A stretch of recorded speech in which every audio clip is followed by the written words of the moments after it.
ఓం మహాగణాధిపతయే నమః. ఓం గురుభ్యో నమః. ఓం శ్రీమాత్రే నమః. పరమేశ్వర స్వరూపమైనటువంటి జ్యోతిష, వాస్తు మరియు ఇతర అనేకమైనటువంటి శాస్త్రములను మనకు అందించినటువంటి మహర్షులకి నమస్కారం. హయగ్రీవ హయగ్రీవ హయగ్రీవేతి యో వదేత్ తస్య నిస్సరతే వాణీ జన్హుకన్యా ప్రవాహవత్. అరుణాం కరుణాతరంగితాక్షీం ధృతపాశాంకుశపుష్పబాణచాపాం అనిమాదిభిరావృతాం మయూకైః అహమిత్యేవ విభావయే భవానీం. శ్రీమాత్రే నమః.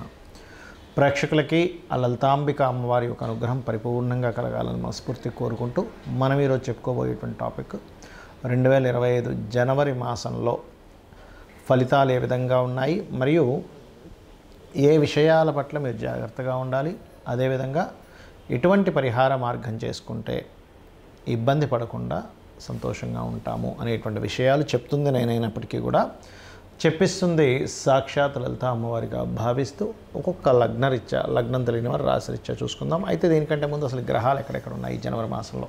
గురువు వక్రించే ఉన్నాడు, ఇంకా అదేవిధంగా కుజుడు కూడా వక్రించి ఉన్నాడు ఈ జనవరి మాసంలో. అదేవిధంగా కేతు కన్యారాశిలోని, బుధుడు వృశ్చికంలో ఉంటూ 4వ తేదీ ధనస్సులోకి, 25వ తేదీ మకరంలోకి ఎంటర్ అవుతున్నాడు. చంద్రుడైతే మొత్తం ఒక నెలలో ఒక రౌండ్, అంటే ఈ యొక్క మకరం నుంచి మళ్ళీ మకరం వరకు చేరుకుంటాడు.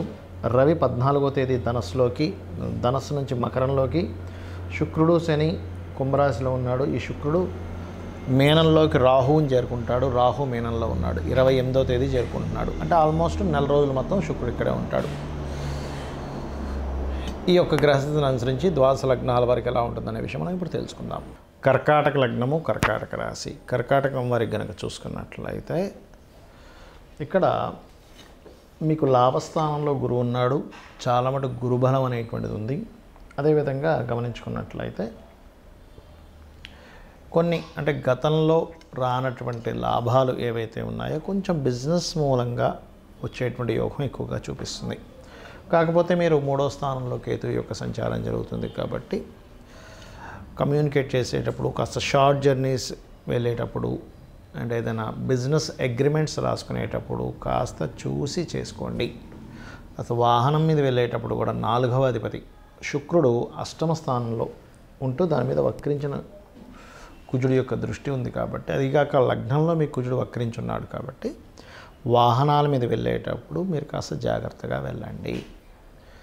మీ యొక్క సంతానాన్ని విదేశాలకు పంపించాలనుకొని చేసేటువంటి ప్రయత్నం 100% సక్సెస్ అవుతుంది. ఇప్పుడు మీరు చేసే ప్రయత్నం ఏదైతే ఉంటుందో. అదేవిధంగా రవి 6వ స్థానంలో ఉన్నందుకు గవర్నమెంట్ జాబ్స్ కోసం చేసే ప్రయత్నం కూడా ఫలిస్తుంది. అయితే సూర్య నమస్కారాలు ఎక్కువగా చేసుకోండి. గవర్నమెంట్ జాబ్స్ కోసం ఎవరెవరైతే ప్రయత్నం చేస్తారో వారు కాస్త సూర్య నమస్కారాలు చేసుకోవడం ద్వారా కాస్త తొందరగా ఫలిస్తుంది. మీకు ఇంకా స్టిల్ ఈ యొక్క అష్టమ శని యొక్క ప్రభావం ఉంది కాబట్టి కాస్త రెగ్యులర్గా చేసేటువంటి పనులు కొంచెం లేట్ అవుతుంటాయి. అంతకుమించి ఏముండదు, అక్కడ ఏం భయపడాల్సిన పని లేదు. మరియు ఆంజనేయ స్వామి లేదా సుబ్రహ్మణ్య స్వామి ఆలయాలకు వెళ్తే మరింత బాగుంటుంది. బయట దేశాలకు వెళ్ళి చదువుకునేటువంటి యోగం ప్రస్తుతం మీకుంది. భాగ్యస్థానంలో రాహు ఉన్నందుకు ఆ రాహు వల్ల ఏంటంటే కొంచెం పితృదేవత సంబంధించినటువంటివి, అంటే స్వయం పాకం ఇవ్వడము, ఒక మంచి అంటే అమావాస్యల రోజు లేదా మీ పూర్వీకుల్ని స్మరించుకున్నట్లయితే కూడా మీకు ఆ యొక్క బలం పెరుగుతుంది. ఇక ఉద్యోగం కోసం ఉన్న ప్రదేశం కాకుండా ఇతర ప్రదేశాలకు వెళ్ళడం ద్వారా సక్సెస్ అనేటువంటి చూపిస్తుంది. దశమాధిపతి ఎప్పుడైతే లగ్నంలో ఉండి వక్రించాడో, అయితే ఈ వక్రగతి వల్ల ఏంటంటే కొంచెం గతంతో పోల్చుకుంటే ఇప్పుడు కాస్త రిలీఫ్గా ఉంటుంది మీకు.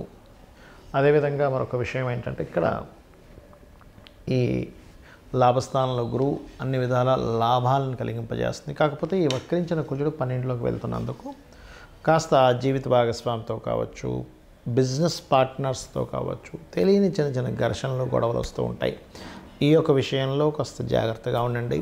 ఇక మీరు చేయవలసినటువంటి దేవతారాధన సుబ్రహ్మణ్యేశ్వర స్వామి యొక్క అష్టకం చదువుకోండి. గోవులకి క్యారెట్లు తినిపించండి. మరియు అదేవిధంగా ఎర్రటి పుష్పాలతో ఒక మాలలా తయారు చేసి, మరి ఇంకా ఎక్కువగా ఉందండి మాకు అష్టమ శని ప్రభావం, నాకు చాలా లేట్ అయిపోతున్నాయి అనుకుంటే మందార పుష్పాలతో కానీ లేకపోతే ఎర్రటి పుష్పాలతో ఒక మాలలా తయారు చేసి ఆంజనేయ స్వామికి వేయండి. తమలపాకులతో తయారు చేసిన మాల అండ్ ఇది, ఈ రెండు చేసినట్లయితే అన్ని విధాలా మీకు బాగుంటుంది. జ్యోతిష్ శాస్త్రంలో ఉన్నటువంటి కొన్ని అపోహలు ఏమిటి, మిత్స్ అంటారు వాటిని. అంటే అనవసరంగా మూఢనమ్మకాలు అనుకోండి. ఇవి నేను మీకు ఈరోజు చెప్పబోతున్నాను, గుర్తుపెట్టుకోండి. ఏమిటవి అంటే ఇవి తెలియాలి. ముఖ్యంగా తెలియకపోవడం వల్ల కూడా ఇబ్బంది పడుతున్నారు చాలామంది అనుకునేది ఏమిటంటే ఏలినాడు శని, అర్ధాష్టమి శని, అష్టమి శని సమయంలో ఏదీ కలిసి రాదు అనుకుంటారు. అది పూర్తిగా తప్పు, గుర్తుపెట్టుకోండి. నేను 100% నేను రీసెర్చ్ చేసి చెప్తున్నాను. అష్టమి శని, అర్ధాష్టమి శని, ఏలినాడు శని కేవలం మీకు కొద్దిగా ఆలస్యము, అనుభవము, ఒక విషయాన్ని నేర్పేలాగా కర్మకారకుడు మీకు ఆ స్థానాల్లో ఉండి ఇస్తాడు. అంటే మీ యొక్క కర్మ ఏంటంటే ఆ సమయంలో కొంచెం స్ట్రెస్ అవ్వడం వల్ల జీవితంలో ఏది నిజమో అని తెలుసుకుంటారు, కానీ ఏది కలిసి రాకపోవడం కాదు, గుర్తుపెట్టుకోండి. కలిసి రావాలంటే ఏం చేయాలో నేర్చుకుంటారు మీరు, కలిసి రాకపోవడం కాదు. ఎందుకంటే నేను దీని మీద 140 మంది ప్రెసిడెంట్ల జాతకాలు చూశాను. వాళ్ళకి పర్టికులర్గా ప్రెసిడెంట్లను కాదు, ఎమ్మెల్యేలు, ఎంపీలు చాలామంది జాతకాల్లో, పెద్ద పెద్ద బిజినెస్ మ్యాన్ జాతకాల్లో, ముఖ్యంగా రాజకీయ నాయకుల జాతకాల్లో నేను చూసింది ఏంటంటే ఏలినాటి శని, అర్ధాష్టమి శని, అష్టమి శని సమయాల్లోనే వాళ్ళు పీఎంలు, సీఎంలు కూడా అయ్యారు. మీకు ఎందుకు మన నరేంద్ర మోడీ గారు ఏలినాటి శనిలోనేగా ఆయన పీఎంగా ఉన్నది. వృశ్చిక రాశి జగన్, అతను అష్టమి శనిలోనే ఆయన సీఎంగా నిలబడ్డారు. మన ఎంతోమంది చంద్రబాబు నాయుడు గారు కావచ్చు, స్వర్గీయ ఎన్టీ రామారావు గారు కావచ్చు. నేను చెప్పేది ఒకటే, అంటే రాజ్యాన్నే ఇస్తున్నటువంటి శని మీకెందుకు ఏమీ కలిసి రాకుండా చేస్తాడంటే ఒక్కసారి ఆలోచించండి. ఎందుకంటే నేను ఈ విషయాన్ని ఎందుకు స్పష్టంగా చెప్తున్నానంటే అనవసరంగా ఇదేమీ కలిసి రాదేమో అని ఏమీ చేయకుండా ఉండిపోతున్నారు. అది కాదు. శని అంటే కర్మకారకుడు, విజయానికి కారకుడు. కష్టం ఇస్తాడు, ఇవ్వడం నేను అనట్లే. స్లో మూమెంట్, స్లో ఉంటుంది. కానీ అదే శని భగవాను కనుక మీరు చక్కగా దీపారాధన చేసి రెగ్యులర్గా ఒక ఆంజనేయ స్వామి ఆలయమో, నరసింహస్వామి ఆలయమో, స్కందుడు ఆలయానికి వెళ్ళారనుకోండి, 100% పాజిటివ్ ఫలితాలు ఇస్తాడు. అది. ఇక రెండవది ఏంటంటే కాలసర్పదోషం గురించి చాలామంది భయపడుతున్నారు. కాలసర్పదోషం కాలానికి సంబంధించినటువంటిది. అంటే దేశ కాల సంబంధించిన పరిస్థితులు ఎలా ఉంటాయి చెప్పేటువంటి అంశం. జన్మజాతకానికి అప్లై చేయకూడదు కాలసర్పదోషానికి, కేవలం సర్పదోషాలను మాత్రం అప్లై చేయాలి. మరి కాలసర్పదోషానికి ఒక ప్రెడిక్షన్ ఉంటుంది కదా అంటే ఉంటుంది, దానికి ఒక ప్రెడిక్షన్ ఉంటుంది, అంతేగాని ఎందుకు కలిసి రాదని కాదు. మెగాస్టార్ చిరంజీవి గారికి ఉంది కాలసర్పదోషం. ఎంతోమంది రాజకీయ నాయకుల్లో పెద్ద పెద్ద రేంజ్లో వెళ్ళిన వాళ్ళకి, పెద్ద పెద్ద బిజినెస్ పీపుల్కి నేను చూశాను కాలసర్పదోషం. మరి వాళ్ళు ఎందుకు అలా ఆ రేంజ్లోకి ఎదిగారు అనేది ఒక్కసారి ఆలోచించండి. ఆస్ట్రాలజీ 100% ఉంది, కానీ దాన్ని రీసెర్చ్ చేసి దాన్ని అర్థం చేసుకొని దాన్ని ఎలాగ మనకి ఎందుకు అందించారనే విషయాన్ని పూర్తిగా అర్థం చేసుకోవాలి. అలాగే మరొక విషయం ఏంటంటే, ఒకటి ప్రతిసారి కూడా మనం ప్రతిదానికి కూడా ఏలినాటి శననో సర్పదోషం ఉందనో పెట్టుకుంటాం. అలా కాదు. పర్టికులర్ భావం అంటే మీకు వివాహం అవ్వటం లేదు, ఓకే, 7th లార్డ్ ఎవరయ్యారు చూసుకొని ఆ 7th లార్డ్ బలహీనంగా ఉన్నాడా, అందుకే అవ్వట్లేదు. దాన్ని చిన్న చిన్న మంత్రాలతో, లలిత సహస్రనామం ఉంది, అందులో ఓం కామేశబద్ధ మాంగళ్య సూత్ర శోభిత కందరాయ నమః ఖచ్చితంగా ఇంట్లో కూర్చొని చక్కగా చేసుకొని ఫ్రీ అయిపోతుంది. దానికి అంతేగాని అమ్మో దీనికి ఏదో లక్షలు కట్టించి పూజ చేసుకోవాలి అప్పుడే నాకు ఆ దోషం పోతుంది అనేటువంటిది కాదు. కలియుగం కొన్న గొప్పతనం ఏంటంటే నామస్మరణ చేత పోతుంది, క్లియర్ అయిపోతుంది.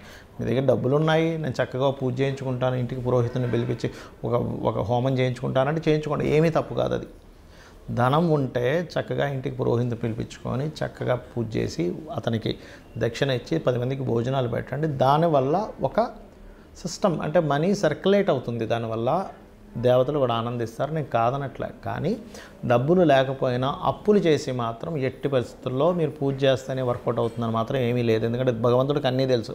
అయ్యా ఈ వ్యక్తి దగ్గర డబ్బులే ఉన్న దాంట్లో సంతృప్తిగా నాకు చేసుకుంటున్నాడు అని భగవంతుడికి తెలుసు. భగవద్గీతలో చాలా స్పష్టంగా చెప్పాడు ఆయన. ఏంటంటే మీరు గనక అంటే పత్రమైనను, పుష్పమైనను, ఫలమైనను, ఉదకమైనను ఫలాపేక్షరహితంగా నాకు సమర్పిస్తే నేను దాన్ని ప్రీతితో స్వీకరిస్తున్నాను అన్నాడు. ఉదకం అంటే చిన్న నీటి చుక్కండి. కాబట్టి ఎక్కడా కూడా ఇది చేస్తేనే అవుతుంది, లేకపోతే నాకు ఇది అవ్వదు అనేటువంటిది లేదు. నామస్మరణ చేయండి, కేవలం నామస్మరణ కూడా మిమ్మల్ని ఉద్ధరిస్తుంది. డబ్బులు ఉన్నాయి చక్కగా చేసుకోండి, ఏం కాదనట్లే. గో సేవ చేస్తారా, గోదానమే ఇస్తారా, పెద్ద పెద్ద హోమాలే చేస్తారా, యజ్ఞాలే చేస్తారా, మీ ఇష్టం. బట్ లేనప్పుడు మాత్రం అప్పు చేస్తేనే అవుతుంది అనేటువంటి మూఢనమ్మకం నుంచి బయటికి రండి ఫస్ట్ మీరు. అలాగే మరొక విషయం ఏంటంటే జ్యోతిష్యము, వాస్తు. చాలామందికి ఏంటంటే వాస్తులో కూడా వాస్తు అనగానే మొత్తం మీద పగలగొట్టేస్తేనే అది సెట్ అవుతుంది అనుకుంటారు. అలా ఏమీ లేదు. చక్కగా ఇంట్లో ఏ వస్తువు ఎక్కడ పెట్టుకోవాలి, మీకు సరైనటువంటి గృహం అవునా కాదా, అన్ని గృహాలు మంచివే, కానీ మనకు సెట్ అయ్యే గృహమే మనకు బాగుంటుంది. అది ఏ డైరెక్షన్ ఈజ్ మీకు మంచిది అనేటువంటివి కొన్ని సెట్ ఆఫ్ రూల్స్ ఉన్నాయి వాస్తులో. అది తెలుసుకొని వెళ్ళండి. అంతేగాని ఏదో వాస్తు బాలేదని ఇల్లు కూలగొట్టేసేయడం, మొత్తం గందరగోళం చేసేసుకుని లక్షల రూపాయలు దాన్ని ఖర్చు పెట్టేసి మళ్ళీ అది అప్పుల పాలవడం కాదు. వాస్తులో వెరీ క్లియర్లీ మనకి కొన్నిసార్లు మాత్రమే, అంటే ఈశాన్యంలో బాత్రూమ్ మాత్రమే ఖచ్చితంగా తీయమన్నాడు. మిగతా ప్లేసెస్లో ఉన్నప్పుడు చిన్న రెమెడీస్తో దాన్ని మనం సెట్ చేసుకోవచ్చు. కలర్స్ ద్వారా సెట్ చేసుకోవచ్చు. ఒక వస్తువు ఒక దగ్గర ఉండడం ద్వారా సెట్ చేసుకోవచ్చు. మనం ఇంట్లో ఒక పని ఒక దగ్గర చేయడం ద్వారా సెట్ చేసుకోవచ్చు. సో ఇది అర్థం చేసుకోండి. అనవసరంగా ఏదో అయిపోతుందని భయం కోసం కాదు. ఆస్ట్రాలజీ కానీ వాస్తు కానీ ఉన్నది ఏంటంటే అది మనకు వెలుగుని చూపించాలి, ఒక దారిని చూపించడానికి ఉన్నది. కాబట్టి మీ అందరూ కూడా అమ్మవారి అనుగ్రహానికి పాత్రలు అవ్వాలని మనస్ఫూర్తిగా కోరుకుంటూ శ్రీమాత్రే నమః.